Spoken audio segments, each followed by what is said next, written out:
tank of gas? Does he boots on the wood, let the whiskey pass? I ain't preaching from a pulpit. All right, welcome everybody once again to the FAFO Podcast, and today's guest has gone from the corporate boardroom to the world of best-selling books and public speaking. James Keena is a former C-suite executive, economist, author of the Pathless Land series, including Outcast Island and 2084 American Apocalypse, and the author of We've Been Had and Insurrection Resurrection. Throughout his career, he's explored the intersection of economics, freedom, philosophy, and human nature. Today, we're talking about storytelling, the future of America, capitalism, liberty, and why questioning conventional wisdom matters. James, welcome to the FAFO Podcast. Chad, glad to be aboard. Thanks for coming on and doing this. So glad to have you here because there is a lot to talk about. We mentioned this. We did, and this is full transparency on the FAFO Podcast. So we did a little pre-interview the other day, touching base, see if this was going to be a thing we could do. And I fell in love with looking at some of your books and these book covers. And so I'm excited to get into it. How do you go from what you were doing before? You're an economist, you're doing all these things, to writing and being an author. How does that transition work? Well, it's probably not natural, but I started to get involved in politics a little bit around 2010 in the Tea Party movement. Yeah. And I was excited at first, but the deeper I got into it and the more I watched how the political systems worked or didn't work, I guess I lost a lot of faith in our institutions and a lot of faith in our political system in particular.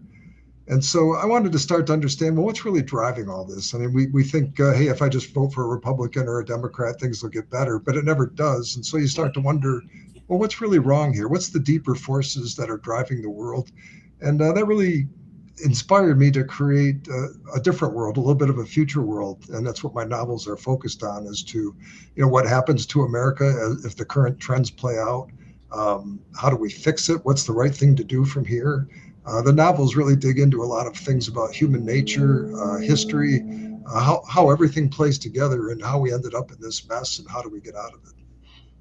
Now, what was your biggest shock when you start this? Well, like joining the Tea Party movement, when you're starting to get an inside look at how the political machine works, what was the biggest shock to you? Well, we picked a couple of people from our Tea Party group, and they ran for office, and they succeeded in getting office. But they became a different person as soon as they were there. As soon as they got into the swamp in Washington, it was like, hey, did you forget about us? Did you forget everything we've talked about? And it started to dawn on me that there really is a swamp there, that there really are forces at work that just change everybody there, and it becomes a different machine.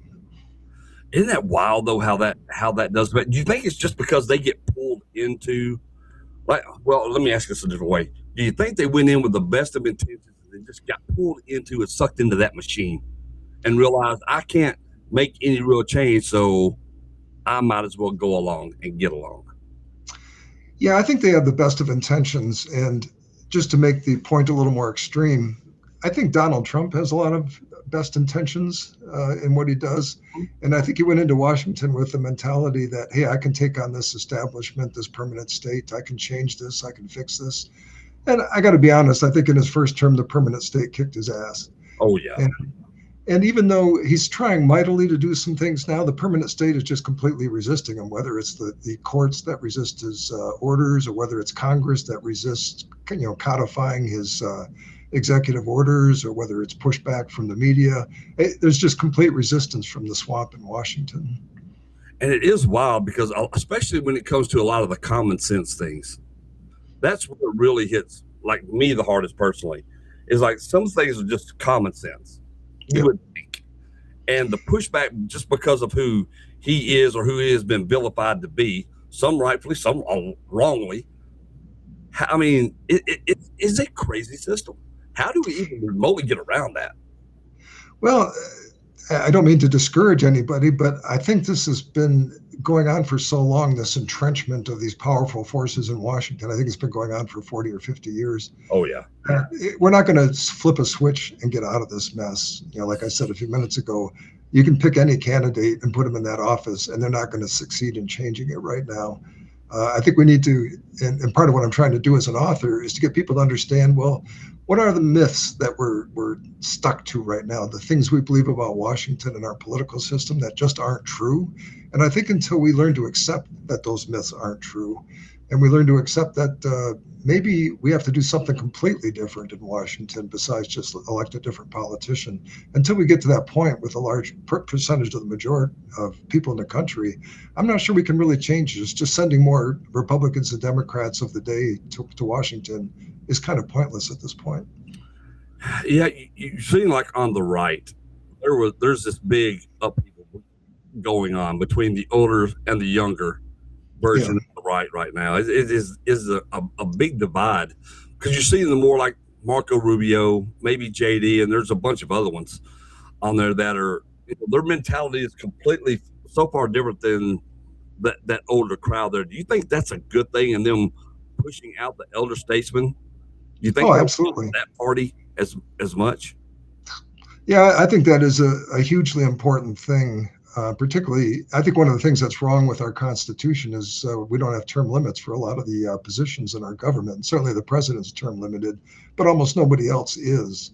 And we've got these 80-year-old octogenarians who have been there forever and have never really had a real job. And they've been completely entrenched with forces that we know nothing about and can't control. And so I think having the younger generation think differently about this is really, really important. And I've got 8 kids, and they're all adults now. But it's interesting to listen to them because they see the world very differently than maybe your generation or my generation. Mm-hmm. And they look at the mess we're in very differently because they're inheriting a $40 trillion debt.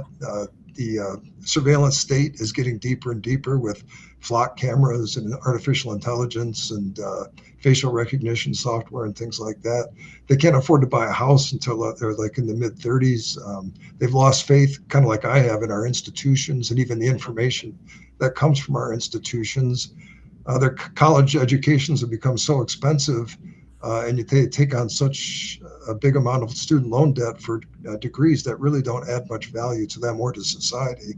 You look at all that as a person in the younger generation, and you got to be scratching your head saying, you know what, these older people who just keep voting for the same people aren't going to solve the problem. It's really up to us to solve this. It really is. I 100% agree with that. And I look at take our universities, for instance, and that whole, and I hate to call it a scam, but it certainly feels like that. Well, I think it is a scam at this point, partly because it's become just a mechanism to funnel money to the universities and the administrators and the professors who work there. And a lot of it's driven by the amount of student loan money that flows through students to those universities. And they're cranking out students that have marginal degrees. I read that 50% of college graduates now don't even work in their field of study. It's like they wasted 4 years of college, and they come away with this student debt, and they come away indoctrinated as well because the institutions are largely left-leaning. So I look at the whole thing as very anachronistic at this point, and I think it's ripe for a revolution in the education world. And I think AI is going to be a part of that revolution. I agree with that. I mean, 100%, because my youngest daughter, God bless her, she's into computer security, and that's what that's the field she's going into. And we had those conversations because my son, he's older now, but when he went to school, it was for I was like, boy, why would you go for a sociology degree? That is about as useless as anything else you're ever going to do at university. And yet he did, and then he found out that 4-year degree is worth nothing. You can't get a job with it. You can't do anything with it. The only thing you can really do is get a master's and then try to teach sociology. Yeah. I tried to push my children, and probably pushed them more than I should, towards STEM degrees, whether it's engineering or computer science or whatever. Yeah. And I feel a little bit guilty about my youngest son because we pushed him really hard to get into computer science because my belief at the time was, hey, you just got to get close to computers, even if you just have to dust them off, because that's where the future is. Yeah. And this AI revolution has come, and he's like looking at me like, why did you push me into this computer science thing? Yeah. It's a good idea at the time. It is, but AI is definitely, I love AI. I love technology. I do. I'm a fan because I've always been a science fiction nerd. and I love AI. I think the tools we can use are great, but good Lord, the abuse of AI and the potential abuse that's coming with AI is unavoidable, really. Yeah, it's interesting because I'm like you. I'm a big fan of technology. I'm a big fan of AI. I use it all the time. I use it all day long to the point where they kick me off because I use it so much. But humans have invented game-changing stuff for millennia. The guy who first invented fire thought, well, this is really cool. I can cook my meat, and then he realized, oh, I can also burn down my hut. The guy who invented the car said, well, this is really cool. I can go a lot of places. Oh, I can run into things and kill them. There's always a downside to the new technology. The biggest downside to AI to me is, and this is fairly normal in a free market, but it's displacing a lot of other jobs. And the big challenge with AI is it's doing it really, really fast. There's been other revolutions that have displaced jobs, but it took a while and maybe the economy could adjust. But right now, AI could replace lots and lots of industries really quickly, and that's going to be disruptive. It can. I know in the entertainment business, they were the loudest voice against AI because of how many people were getting creative and creating very entertaining things. And I kind of understood that to a point, but also at the same time, I'm like, the problem with that is, well, if they can create something really good sitting at home with AI, why aren't you popping out a better product with the millions of dollars you spend creating movies and series and things like that? Then what are you truly angry at here? Yeah, that's a really good point because Hollywood has rechurning a lot of stuff. I mean, they're redoing all the stuff they've ever done. They're remaking movies. They're circulating the same formula over and over. And I think they've lost their creative drive. And maybe this challenge from AI will force them to think, I got to come up with something that's actually different, revolutionary, interesting to get people to watch. But I got to tell you, I'm about to release a new book, and I wanted to create a book trailer for it, a video trailer. Yeah. And I had someone do it in AI, and it took them 2 days, and it's really quite awesome. And I'm thinking, wow, this could replace a lot of people who do that kind of stuff for a living. Yeah, that's true. Because I remember when I published my first book and I was trying to do a trailer, and it took me 3 weeks to even remotely do something at all that I thought was interesting. And now I look back and I know how big a pile of garbage it was. But you're right. Like when I did my trailer for Black Ridge, I did it in a day. Just spent time doing it, and it was cool, and people responded to it. Yep. And I don't even have any degree in computer graphics. Like I'm self-taught in Adobe, Photoshop, and all that. I couldn't tell you how to create something from scratch, but it does solve a lot of those problems for a lot of people like me. I know for sure who doesn't have that skill set. And I think we're a ways away from AI being able to do a credible full-scale movie or a full-length movie, but they are doing right now advertising, commercials, and they're very, very successful with it. Well, you looked at what Spencer Pratt out there in California running for mayor, right? His stuff was absolute genius. The guy who did that for him was on it. Yeah, I loved his videos. It's unfortunate that he couldn't use AI to restructure how they count votes in Los Angeles. Well, I don't know if AI can fix that or not. I don't know. I don't know if might not ever be that capable.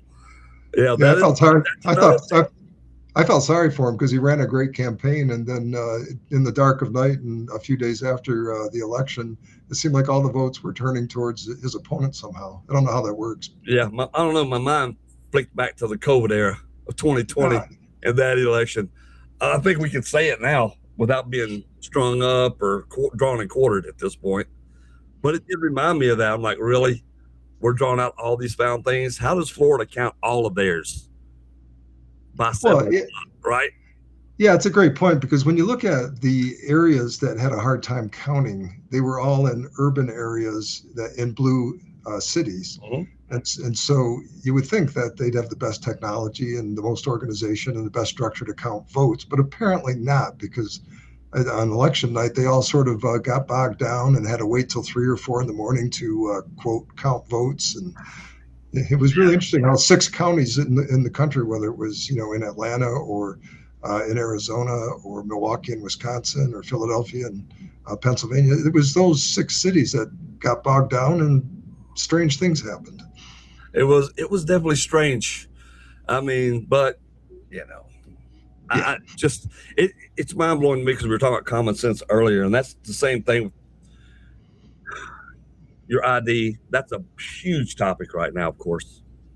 But again, a common sense thing to me is like, if I have to have ID to drive my vehicle, or go buy cigarettes, or go buy alcohol, or whatever it is I do, I don't understand not having to buy a vote. I have to buy a concert ticket.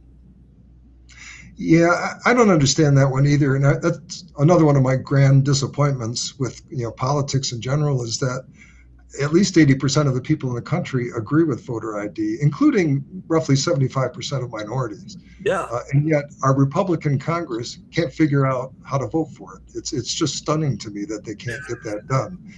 And it makes you wonder, well, what's really behind all of that? What's driving it? Some other thing besides common sense is driving that. That's right. So all of that being said, let's get into your books. Okay. This is fascinating. Tell me about how these got started. What was your first one? The first one was 2084 American Apocalypse.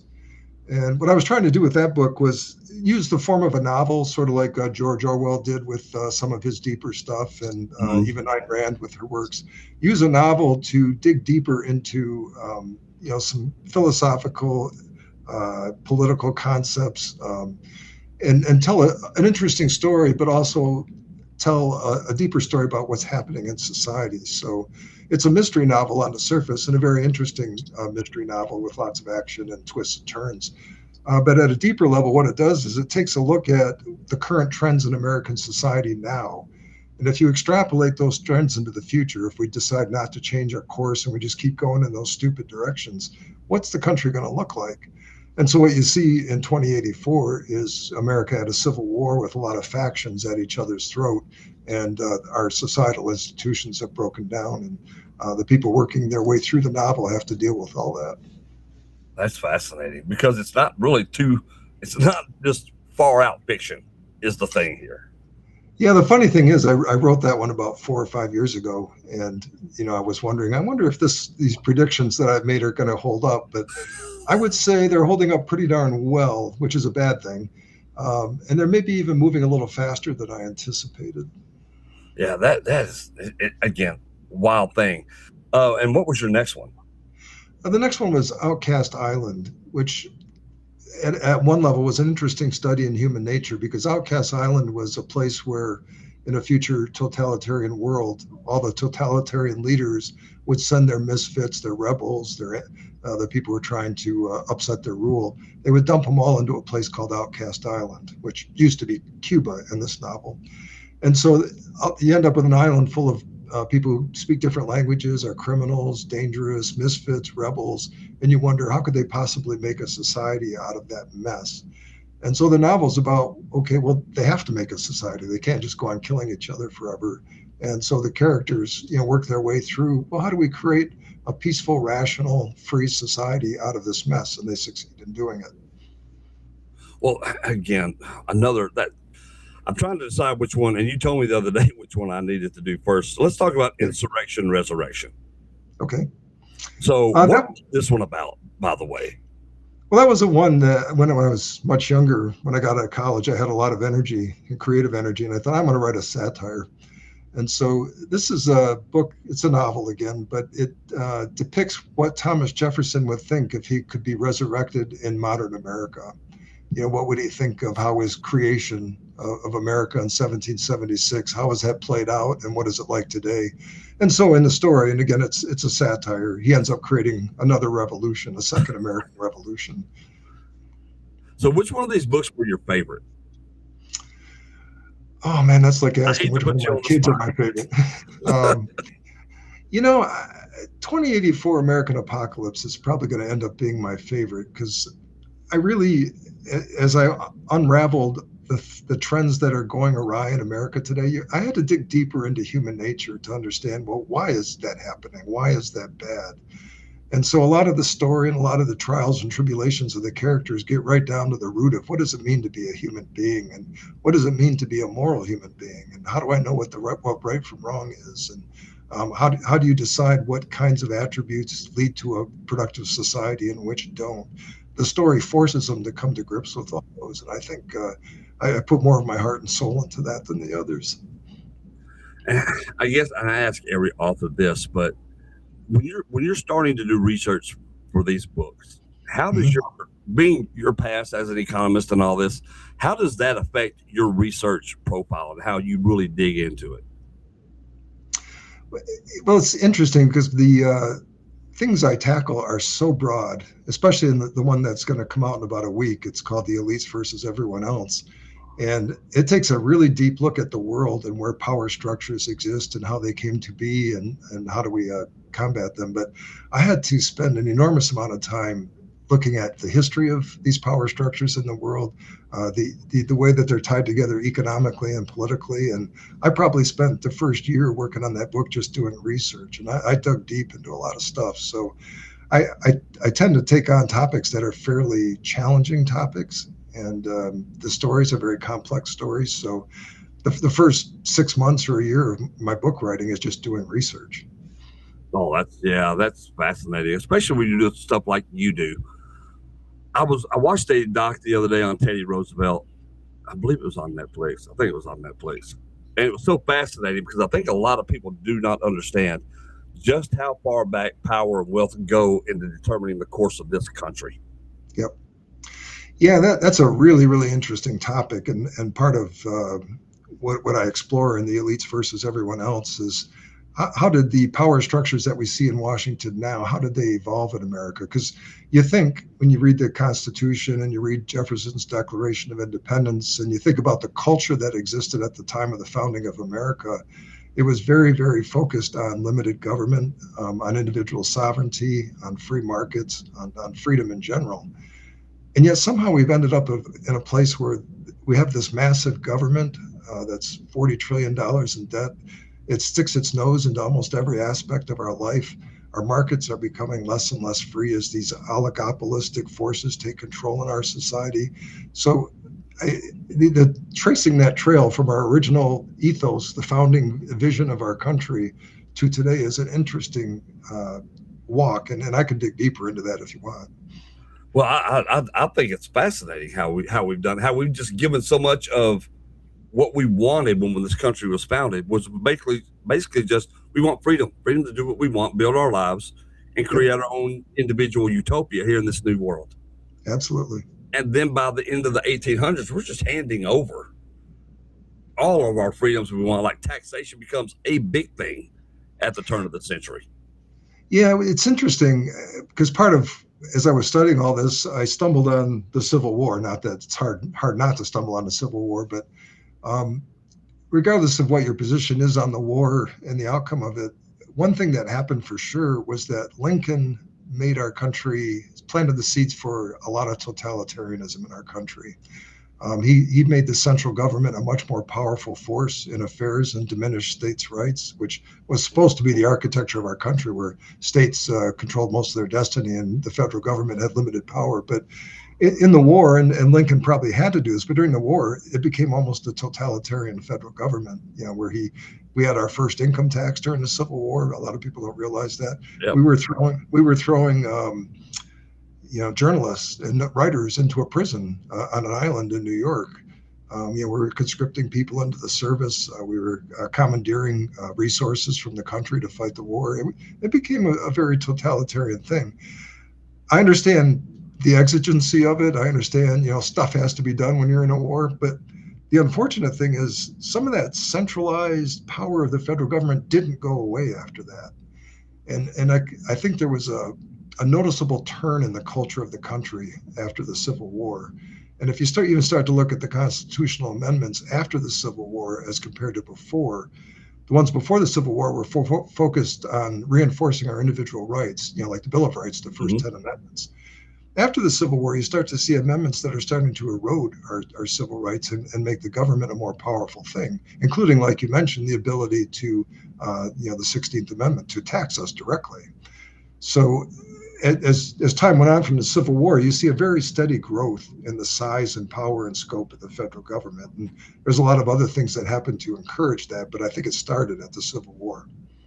Yeah, I think so too, because you really do start to see not that, look, those guys weren't fighting for power from day one. They were about which which way we should govern the people.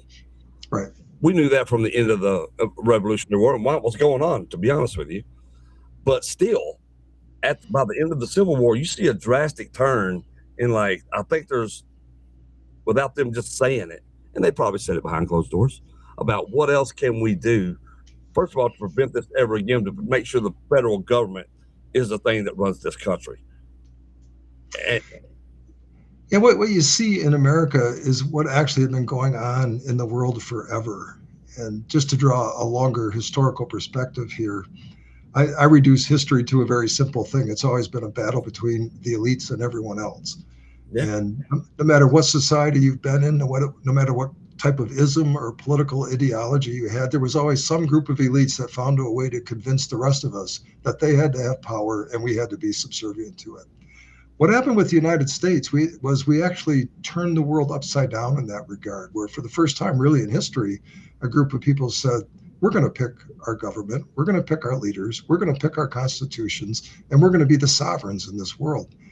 That actually offended all of the elites in the world. And in my opinion, ever since our founding, the revolution, all of the elites around the world, including some of the socialist elites, their whole mission has been to destroy the Constitution and destroy the United States, because it did upend that historic architecture of the elites being in charge of everything. And what a better way to do that than to influence the people, right? Than to really go in there and convince them of how bad they're mistreated and all the rights and wrongs they need to be believing in, instead of what they see every day. Because people are easily influenced. Well, they're easily influenced. The unfortunate thing is, when you look at the ethos of the country at the founding, people were very, very independent minded. I mean, they came here looking to carve a country out of, a fresh continent. They didn't have, all the luxuries and wealth of, Europe from which they came. This was a very tough world they came into. And so we had a lot of tough people in this country who just wanted to work hard, make friends with their community, and make a good life for their family and their loved ones. And that culture was a very powerful culture, but it's been attacked ever since then. And if you look at, a lot of what you see in today's world, almost everything is an attack on that culture, whether it's an attack on the, toxic masculinity, or an attack on capitalism because it produces wealth inequality, or it pollutes the environment, or an attack on racial inequity, that is just a lot of, the founders are just a bunch of old white men who wanted to control society for white people or something. All the things that you see eroding our society are really attacks on the foundational principles of this country. And the intent, from a number of different angles, and I can get into those too, is simply to destroy the backbone of the country. Yeah, I mean, I agree. It's hard for me not to agree, because I see things the same way. And I've always said that the founding fathers, and I don't mean just the ones who signed that paper, but the people who tilled this land and worked the land and built lives here, were the strongest people that we've probably seen walking this earth in the last 300 or 400 years. I mean, well, ever since they came here in the 1400s, late 1400s, people started moving into this area. That takes a special kind of human being to walk into the wilderness and create a life. Absolutely. And we had a special kind of culture from that, and we called it American exceptionalism. Yeah, and it's so true.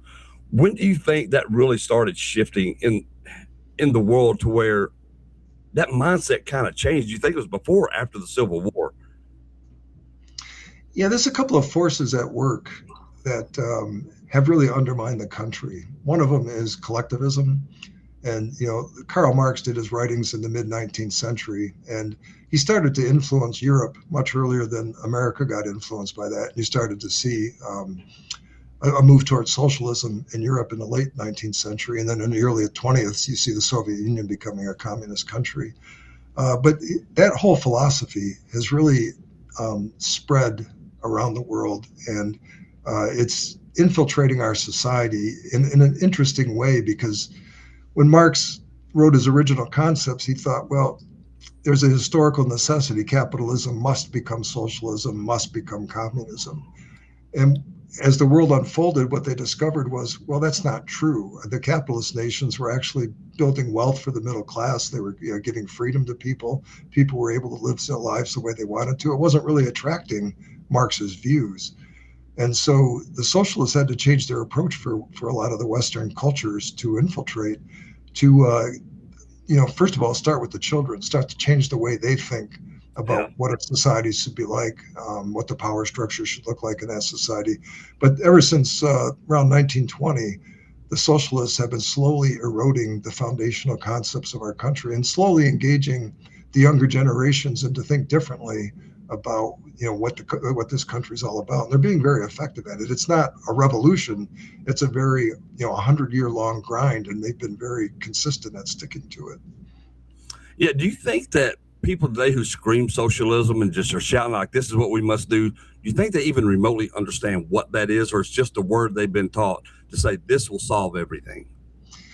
Yeah, well, it's a very intriguing word because particularly to younger people who haven't dealt with the struggles and hardships of life and had to think more clearly about things, to say, geez, why don't we're all in this together, why don't we just collectively share the wealth and share the land and share whatever, not realizing that runs headlong into human nature. And it's easy to say I want to give away free stuff and I want to give everybody what they want, whether they've earned it or not. But it doesn't actually work. And so it's easy to say to younger people, they'll latch onto it and say, well, that sounds really wonderful. I want free stuff, and I want to be safe from hunger. I want to be safe from not having a house. I want all this stuff done for me. And yet every country that has tried that has learned very quickly that, well, all that means is you're giving free shit away and people stop working. And then it collapses. It always does. And it always will, because that's human nature.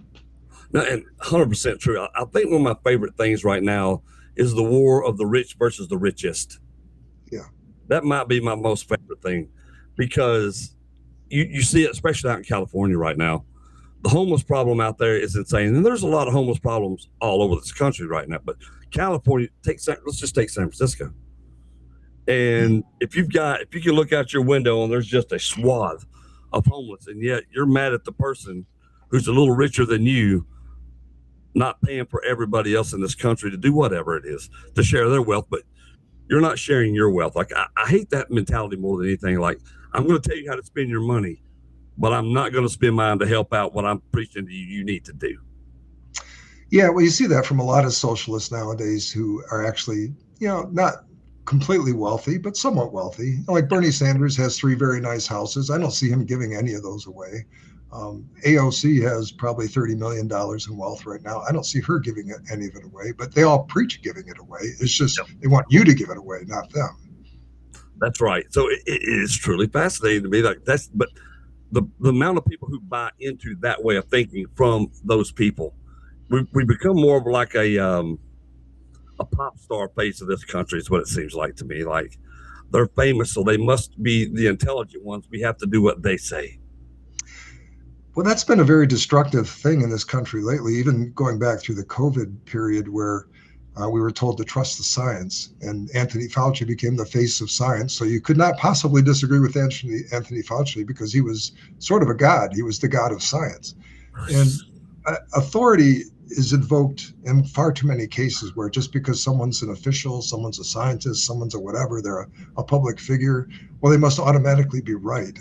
And that's a terrible thing for a society, to fall into that trap. We should question everything. And I've actually reached the point where I literally do that. If I hear something come out of Washington, a piece of information, a direction, a policy, whatever, I automatically think I better dig deeper into this because I don't believe it.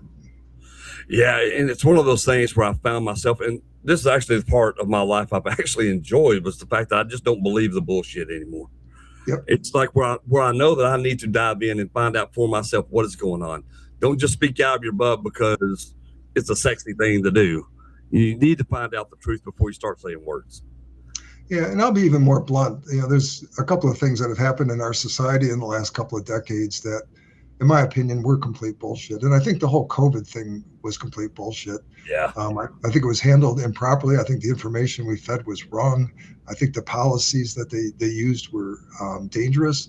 And I think the end result of it was enormous amounts of money went to special interests. And our government became even more powerful. It actually was a frightening exercise where, if you think of the Bill of Rights, almost every single one got suspended during COVID. Mm-hmm. You know, we couldn't go to church. We couldn't criticize the government. We couldn't assemble. Everything, all of our rights were violated. We were told we can't work. We were told, you know, we have to wear a mask. We have to get the shot in our body. It became a totalitarian country almost overnight. And the frightening thing is we sort of rolled over and accepted it to a large part. Yeah. The other thing that's sort of like that to me is climate change, which I look at as just another Trojan horse for left-leaning people who want power and control to take, you know, more and more control over the country and people's behavior. But I think almost all of that is bullshit too. A lot of people may disagree, but I look at the world and see it very differently. Well, again, I hate to, like, I'm just agreeing with you to be agreeing with you because you're on the show, but I think the same thing. Like, climate change has happened since day one of this country. We've Well, since day one of creation. Periods. I mean, and that didn't happen because of manufacturing. Yeah. It didn't happen because somebody's jet airplane. I mean, that's just the course of the world and how nature evolves. So I just don't see it that way. I think Landman, I don't know if you watched the series Landman. I've gotten into it, and maybe I shouldn't, but he made a very valid point when it comes to oil and petroleum production. Everybody wants clean energy, yet how much goes into creating the windmills that you want so desperately to clean energy? Bernie Sanders just got in trouble, or he played down the comment about him riding on the jet airplanes, right? Yeah. And the fuel costs, well.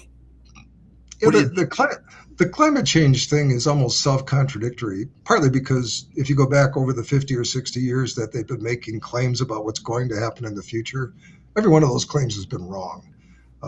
You know, even if you look at Al Gore's movie that made him famous and rich, by the way, because he cashed in on the thing, they're all wrong. Every one of his predictions is wrong, and all of the predictions are wrong. And I've got a piece of property on the Atlantic Ocean in Florida, and I've been going there 30 years now.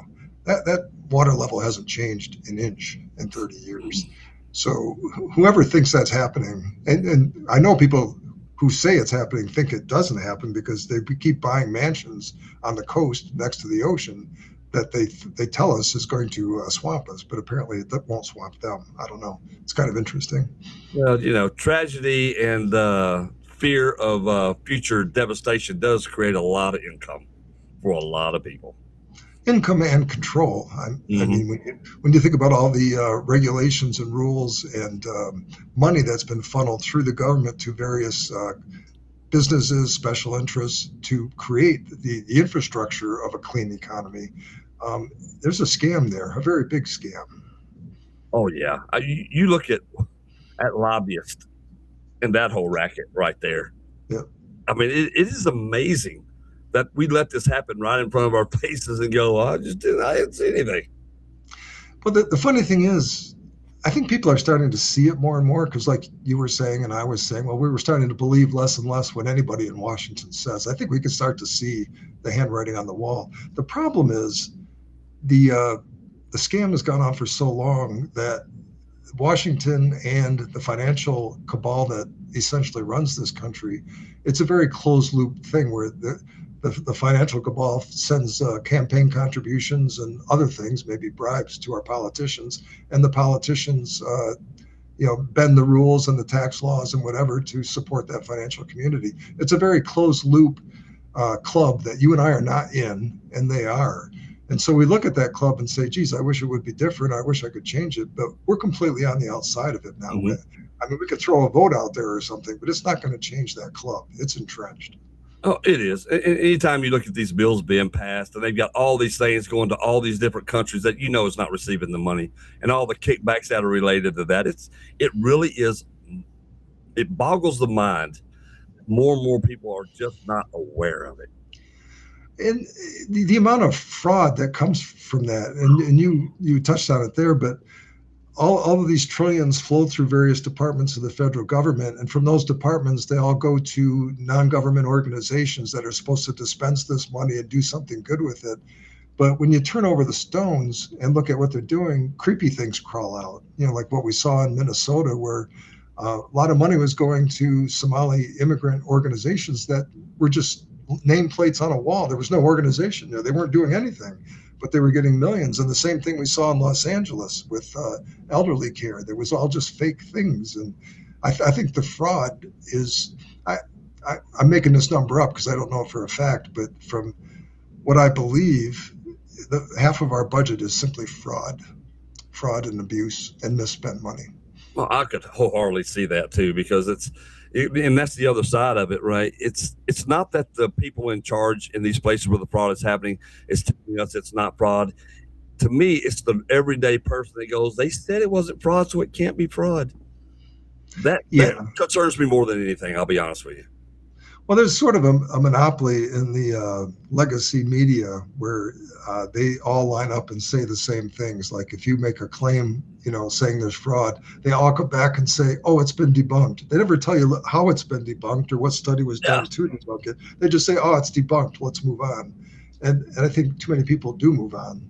But there are some interesting people like Nick Shirley. I don't know if you've ever seen his work, but it's really fun to watch him. I mean, he's just a young kid, and he's going saying, hey, I'm turning over this rock. Look what crawls out. Why aren't you guys paying attention? And even as he does that and films it, and his clips get millions of views, nobody's getting arrested. Nobody's being held to account. It's really stunning. The government is a thing of itself now, and it protects itself, and it's going to be an incredibly difficult thing to crack. Yeah, I think that's why the current administration is finding it so tough. When you get in there thinking I can make all these changes, talking about Trump's first term, going back to that, he got an eye-opening experience like, oh crap, I'm not going to be the bull in the china shop I thought I was going to get to be when I got here. Yeah, having run some organizations myself of some size, to influence an organization to change, it takes more than one person at the top saying, we're going to do this or we're going to charge in this direction. Yeah. You've got to really drive down a culture deep into it. When you look at the permanent state in Washington, where there's millions, maybe 500,000 bureaucrats in Washington, when Trump shows up, those 500,000 bureaucrats aren't changing direction just because he showed up. And I would say almost all of them are going to say, I'm not going to do a damn thing he wants me to do, and I'm just going to be stubborn, and I'm just going to hold my ground. And then what's he going to do? He's one guy. That's it. And I think that's where the biggest thing he could do is create a new culture amongst the incoming Republicans. And I think he's drawn some of that in. But you can't just look at the Republicans. The Democrats as well have to adopt a different mindset than what they're doing, because the lunacy over there on the extreme end of it, especially, is mind-boggling. Yeah, I'm not a fan of Republicans or Democrats at this point, although if I vote for Republican because I think they move us towards catastrophe, maybe just an inch slower than the Democrats are moving us towards catastrophe. If that's the only reason I got to vote, that's probably the only reason I got to vote at this point. But the parties are so entrenched, and we tend to look at these. We've become two tribes in this country, where if the tribe on the right believes something, the tribe on the left has to believe the opposite, and we disagree about everything. We do. We want the country to go in different directions, sort of. Except Washington never goes in a different direction. It doesn't matter what party's in control. The government always gets bigger. The debt always gets bigger. The surveillance state always gets bigger. We keep fighting wars. It's like you have all these arguments about various issues, but nothing really changes in Washington. It's a uniparty now, and it's entrenched special interests. Yeah, no, Dude, 100% I agree with that. It's kind of a weird thing. That's why every time somebody asks me what I do, I'm like, look, I'm an American first. And I know that's not a classy answer that anybody wants to hear, but it's just true. Like, I could care less what party you're for. Just show me common sense and ways that we can make country better and get this thing on a track. That's all I really care about. Yeah, I like to think that there's a significant part of our population that really just wants to work hard, raise a family, live in a community that's peaceful and safe, and build a better life for them and for their loved ones. That doesn't seem like a complicated vision, and it seems like a vision we should be able to rally around. And yet the right and the left and all the forces that control our society are telling us, well, you're not allowed to have that vision. You have to hate each other. We have to have ethnic tension. We have to have gender tension. We have to have class tension. We have to disagree with each other on everything. Well, I think a lot of people don't really want that. I think they just want to live a peaceful, productive life and love their neighbor. I think so too. I think you're right. Well, man, James, I've appreciated you being on here today. Thank you so much for that. But let's tell people how they can get your book and how they can follow you. All right, two ways. I have a website that I curate that has all of my writings. It's called jameskeena.com.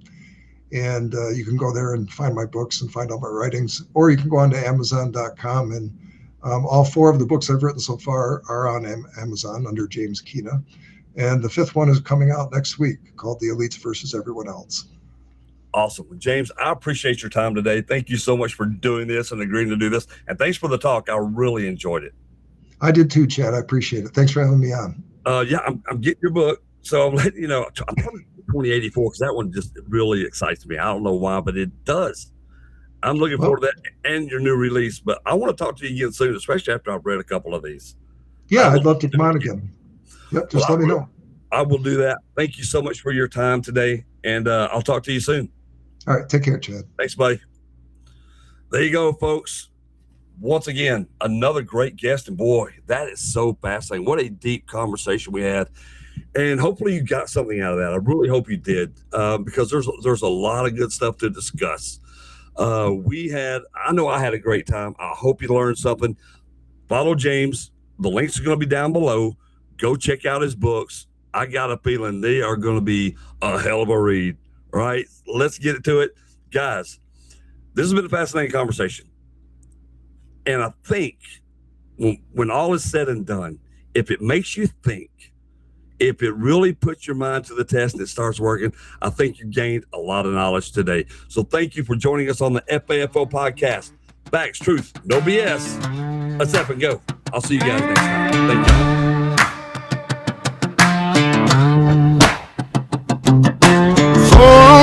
Have a tank of gas. Does he boots on the wood, let the whiskey pass? I ain't preaching from a pulpit, I'm talking from the scar. You can dress up a lie, but it won't get far. They call it toxic.